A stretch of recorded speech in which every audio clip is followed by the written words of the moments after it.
Hi, I'm Jeff Tyson, Head of Environmental Research and Analytics with Waste Analytics. Today, I want to do a quick overview of the current data sets that we offer in regards to oil and gas waste management. In total, we offer 5 individual data sets in this space, and I'll spend a few moments going over each of them.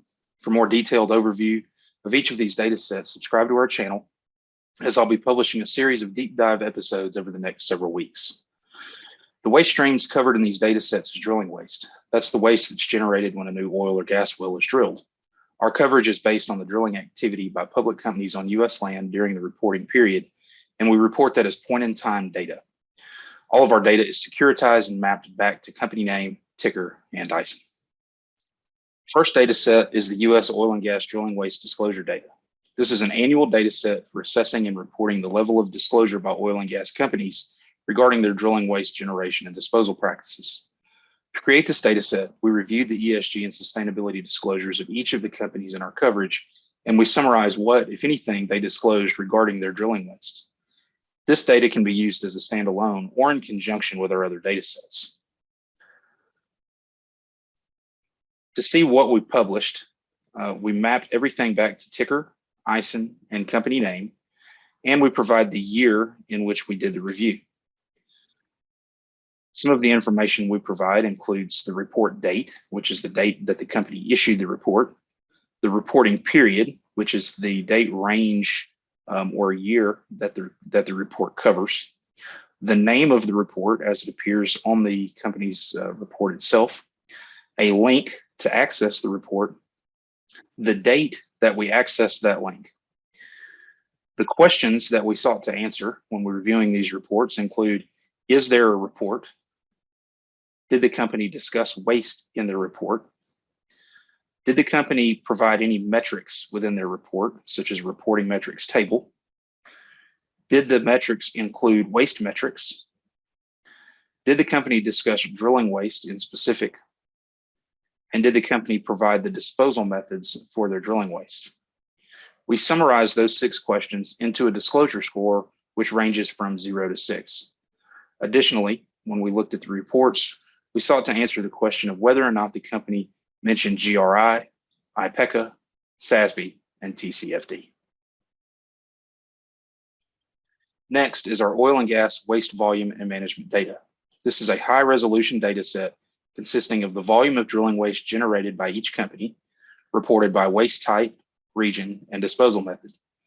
We derive and estimate this information based on regulatory filings, including using our deep subject matter expertise in the drilling waste management industry.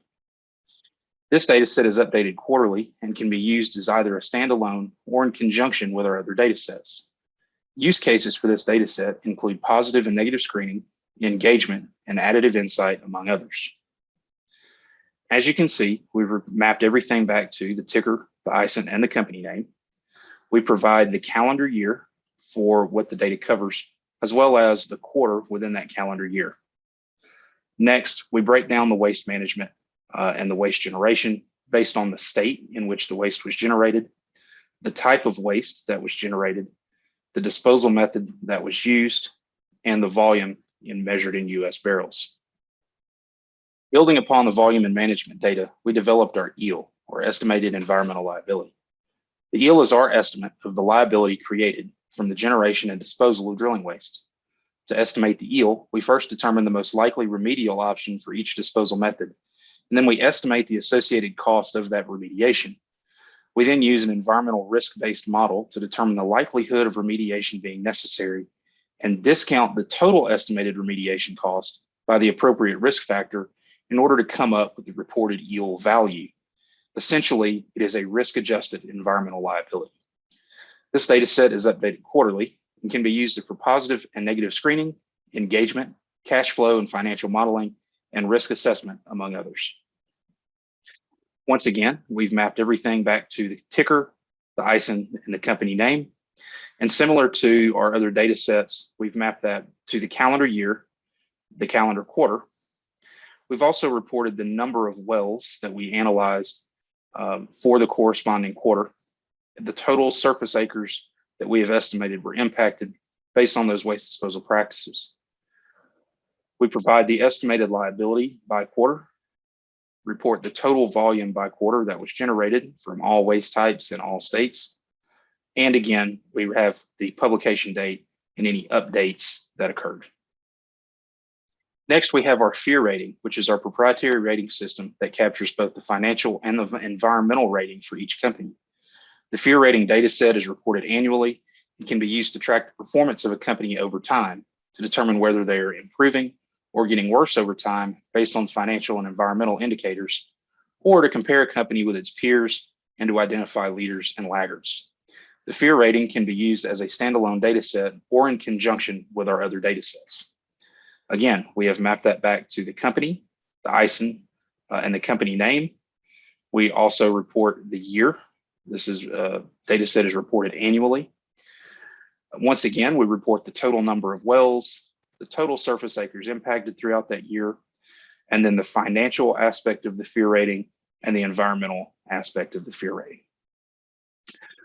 Additionally, for this data set, we also report the total yield that we estimated in US dollars, the total volume that was generated, and then we break down that volume by the disposal methods and report the total amount buried, recycled, injected, landfilled, land applied, land farmed, and road applied. Finally, we have the parent company and subsidiary reference data set. This data set provides key information and notes regarding the securitization of our data, such as mergers and acquisitions. Oftentimes, a particular security will own a subsidiary that performs the actual drilling activity. During the initial collection of our data sets, we spend a lot of time mapping back individual oil and gas operators to their respective parent companies, which we report here. While you may find value in this data set standalone, it's intended to supplement the volume and management data, the estimated environmental liability, and the FEAR rating data sets. For this data set, we report the year, the ticker, the ISIN, and the company name. We also report the operators and subsidiaries of those companies and list each of the operators for each parent company for that particular calendar year. Any special comments will be found in the special comments field. And again, we provide a publication date and the date that any information may have been updated. I hope you learned a little bit about our oil and gas waste data sets. And I encourage you to view our channel and follow along and subscribe in order to remain up to date with any additional videos that we come out with in the future. There's also a series of more deep dive episodes where I go into each of the individual data sets in particular and discuss more use cases and ways in which you can use the data.